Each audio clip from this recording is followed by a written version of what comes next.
Hello everyone, I'm Aisha and welcome back to my channel Suno Aisha. Today I'm going to be reviewing Netflix's new film Thar or whatever you'd like to call it. So let's begin.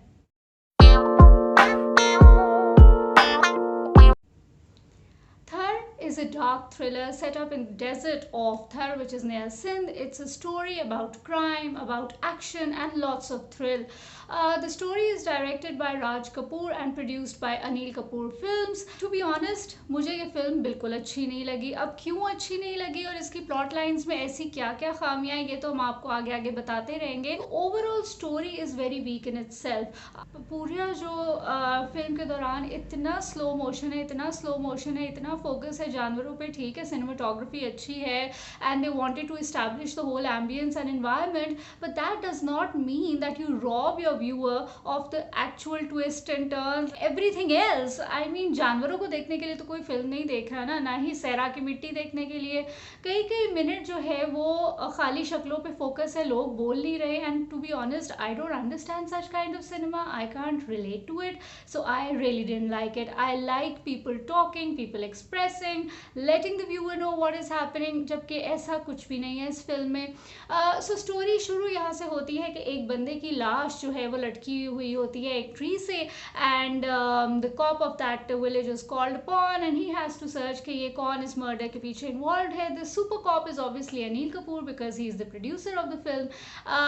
तो वो खोज में लग जाता है. इसी दौरान एक अननोन सा लड़का विलेज में एंट्री मारता है. ये अननोन लड़का भी का प्रोड्यूसर है, which is Harshvardhan Kapoor. So Harshvardhan Kapoor makes his entry into the film and nobody knows anything about him. He is searching for a man पन्ना, और उसका क्या पास्ट है, क्या फ्यूचर है, वो किस मकसद से आया है, कुछ भी क्लियर नहीं है. The film stars Harshvardhan Kapoor, Fatima Sana Shaikh and Anil Kapoor in lead roles. while I really like the work of Anil Kapoor and I think कि उन्होंने बहुत ही ऑथेंटिक रखा अपने कैरेक्टर को.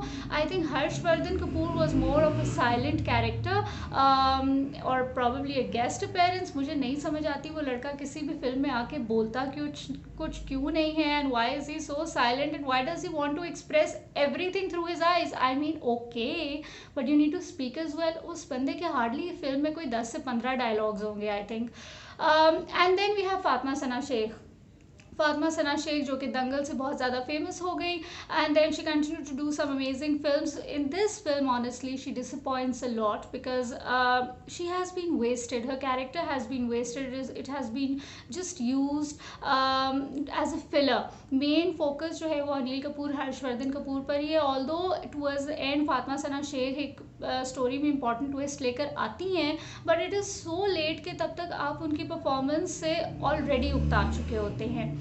अच्छा जी, then comes the direction of the film. I think direction ही इस फिल्म का सबसे वीक एंगल है, क्योंकि डायरेक्टर को बहुत ज़्यादा ये खलबली बची हुई थी कि वो अपने व्यूअर को इन्वायरमेंट में इमर्स कर ले बजाय के स्टोरी के.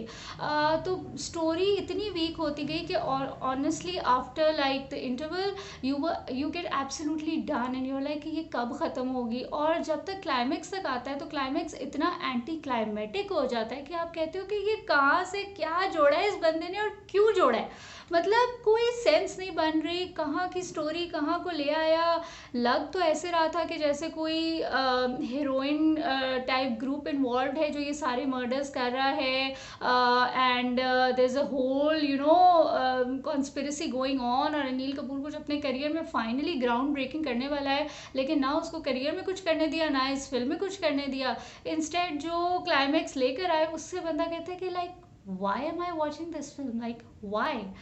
Anyways, so overall this film was a complete disappointment for me. अगर आपके पास कुछ भी नहीं है करने को तो फिर आप नेटफ्लिक्स पे ये फिल्म देख लें. It is trending, still trending. I don't know why, शायद पाकिस्तानी बहुत फारिग हो चुके हैं इस वजह से. I will give it I think 1/5, वो भी सिर्फ अनिल कपूर की वजह से, क्योंकि वो वाहिद बंदा है जो थोड़ा इंटरेस्टेड लग रहा था मुझे मूवी में. अदरवाइज तो इस मूवी में कुछ भी नहीं था. And yes then some of the characters, जिस तरह पन्ना का कैरेक्टर था, वो मुझे उस बंदे की एक्टिंग बहुत अच्छी लगी, so he was nice. And then the cop who was under Anil Kapoor, मुझे उनका नाम भूल गया, ऑल्दो बहुत बड़े एक्टर हैं, लेकिन he was also impressive. I think शायद उन्होंने सिर्फ अनिल कपूर के पीछे ये फिल्म कर ली, maybe, I don't know. बात जो मुझे बिल्कुल समझ नहीं आई फिल्म में वो ये थी कि बार बार हर 10 मिनट बाद आप एक मरा हुआ हिपोपोटामस फ्रेम में क्यों ला रहे हैं और क्यों दिखा रहे हैं। गाड़ी गुजर रही है, वो हिपोपोटामस मरा हुआ है, गाड़ी आ रही है, वो हिपोपोटामस मरा हुआ है, like what are you trying to portray. मुझे ऑनेस्टली ये सब्लिमिनल सिग्नल्स शायद नहीं समझ आया। अगर आपको आते हैं तो प्लीज़ आप कमेंट्स में बताएं कि इनका क्या मतलब था। मुझे तो नहीं समझ आया, मुझे इनकी रेलिवेंस नहीं लगी फिल्म में। मुझे लग रहा था कि फिल्म बहुत ज़्यादा स्ट्रेच्ड है। It could, I think it's a lost opportunity for me, although some people are liking it, but to me it's a waste of time. So don't bother watching it. Watch my review instead and wait for my next review. Till then, bye bye.